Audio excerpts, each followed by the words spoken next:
Nobody in my hometown says the Carter house out loud anymore. Not directly, people just call it that house. Like the name itself can hear you. I used to laugh at that.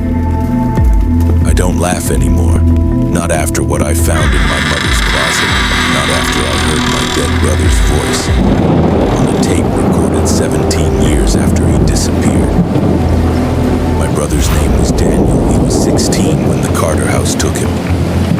I was 13. And for most of my life, I believed he walked into that house and never came out. That was the story everyone told me. That was the story my mother made me believe. But 3 days ago, my mother died. And when I came back to Indiana to clean out her house, I found an old cassette tape hidden behind a box of winter coats. My name was written on it, Ethan. The handwriting was my mother's. But the date underneath it was impossible. October 14th. Daniel vanished in 2008, 17 years earlier. I stared at that tape for almost 10 minutes before I played it. At first, there was only static, then breathing, slow, shaking, terrified.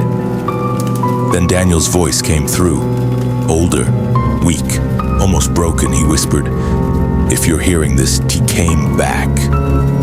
I stopped breathing because I knew that voice.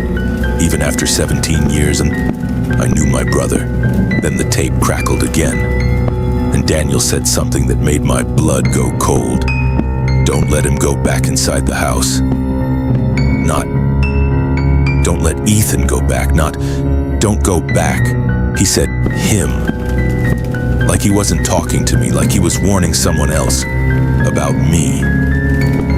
I replayed that sentence all night, again and again and again. Don't let him go back inside the house. By 2:13 a.m., I still hadn't slept. That was when I heard footsteps downstairs, slow footsteps, dragging across my mother's kitchen floor. I sat up in bed listening. The house was supposed to be empty. Then the footsteps stopped, right outside the hallway. 3 knocks came against my bedroom door, slow, soft, almost polite. I grabbed the baseball bat beside the bed and opened the door. Nobody was there, but the hallway light was off. And at the far end of the hall, wet footprints led toward the basement stairs. My mother never used the basement, not after Daniel disappeared. When I was little, she nailed the basement door shut herself. I remembered watching her cry while she hammered the boards into place. Back then, I thought grief had broken her. Now I think she was hiding something. The footprint stopped at the basement door. The boards were still nailed across it, but something had scratched words into the wood. From the inside, "He is not your son." I stepped back, then upstairs. The cassette player clicked on by itself. Static filled the house. Then Daniel's voice whispered through the speakers, closer this time. "Ethan, if you remember the house, it already remembers you." Then the tape stopped, and the whole house went silent. Not normal silence, living silence, the kind that waits for you to make a sound. The next morning, I drove to the Carter property. I told myself I wanted answers, but the truth is, part of me felt pulled there, like something inside that house had been calling me for years. And I had finally started listening. The Carter house looked exactly how I remembered it. Dead, rotting, half-collapsed. Police tape still hung from the fence. The city had tried to demolish it last year. They stopped after 11 workers disappeared. No bodies, no blood, just muddy footprints leading back into the ruins. I stepped closer, and immediately, the world changed. No birds, no wind, no insects. Even the sound of my breathing felt too loud. The house stood in front of me, dark and still. But it didn't feel abandoned. It felt awake. The front door was open, moving slowly inward. Like someone had just walked inside. I should have left. I know that now. But then I heard Daniel's voice from somewhere in the dark. Soft, weak, almost crying. "Ethan." I walked in. The second I crossed the doorway, the air turned cold. The inside of the house was wrong, bigger than it should have been. Hallways stretched too far, corners bent at impossible angles. Shadows moved when I looked away. And the walls sounded like they were breathing, in, out, in, out. I moved deeper inside, every floorboard creaked under me. But sometimes, the creaks answered from another room, like something was matching my steps.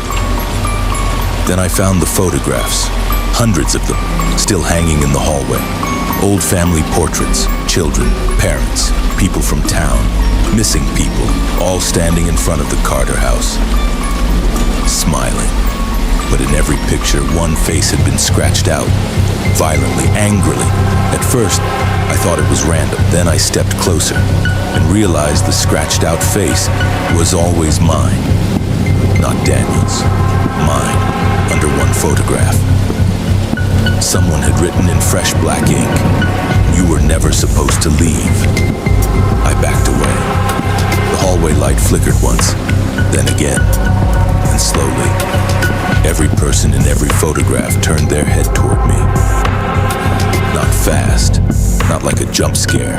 Slowly, naturally, like they had been waiting for me to notice. Then they smiled, all at the same time. I ran. But the hallway stretched longer. Doors appeared where walls had been. The ceiling lowered, the floor softened beneath my feet. And somewhere below me, and something huge moved. Not walking, crawling, dragging itself under the house. Then I heard Daniel scream, a real scream. Human, terrified. It came from below the floor. I followed it through a door that should not have existed, and suddenly, I was underground. A long corridor stretched beneath the house, too long, too dark. Doors lined both sides. Behind every door, someone was breathing, crying, scratching, whispering names they were trying not to forget. I walked forward slowly. My hands were shaking.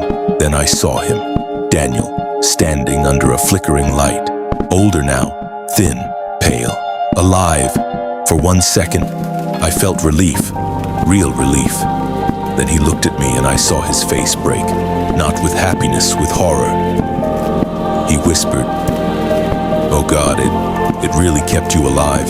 I stopped. "What are you talking about?" Daniel's eyes filled with tears. He looked at me like I was something wearing his brother's skin. Then he said, "You don't remember what came out of the house that night, do you?"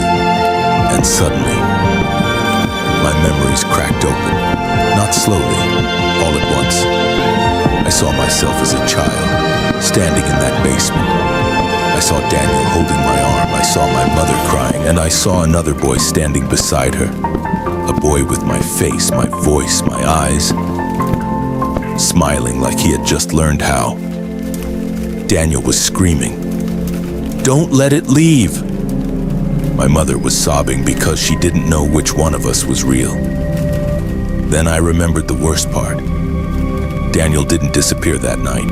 He stayed behind to stop the wrong version of me from getting out. But something got out anyway.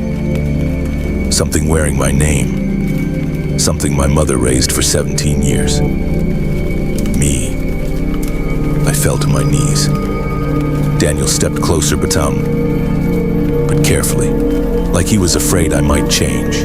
He whispered, "The Carter house copies people, not perfectly, not completely. It learns them, it builds them from memory, and whatever walked out that night wasn't my brother." The lights above us flickered violently. Every door in the corridor slammed shut. Bang, bang, bang, then the voices behind them started screaming. But now, every voice sounded like mine. Young, old, crying, laughing, begging, whispering. Hundreds of me, trapped behind hundreds of doors. Daniel grabbed my shoulders. His hands were ice cold. "You have to listen if the house remembers you completely." He stopped, because something behind me started breathing, deep, slow, ancient. I turned. The darkness at the end of the corridor was moving, not like a person, not like an animal. The hallway itself was alive. The walls pulsed like organs, faces pushed beneath the surface, mouths opened in the plaster, and all of them whispered together, "Come home." Daniel started crying, because he knew. I knew. The house wasn't trying to kill me, it was recognizing me. The walls began changing around me, stretching, opening, welcoming me back, like I had never been a victim, like I had always been part of it. Then I heard my mother's voice from somewhere deep inside the dark. Soft, broken. I always knew. I looked at Daniel one last time, and finally, I understood everything. My brother hadn't been trapped in that house. He had been guarding the exit for 17 years. He had stayed there to protect the world from me. Then the house spoke, not with Daniel's voice, not with my mother's, with mine, perfectly calmly. "You finally brought yourself home." Everything went black. The police found me outside the ruins the next morning, alone, covered in mud. Daniel was gone again. They asked me what happened inside the Carter house. I told them I didn't remember. That was a lie. I remember everything now. I remember the corridor, I remember the doors, I remember the voices, and I remember Daniel looking at me like I was never his brother at all. Yesterday morning, I was shaving in my apartment bathroom, trying not to think about the house, trying not to hear the breathing on the walls. Then my reflection smiled. Before I did, I froze. And from somewhere behind the mirror, Daniel whispered, "You should have stayed buried."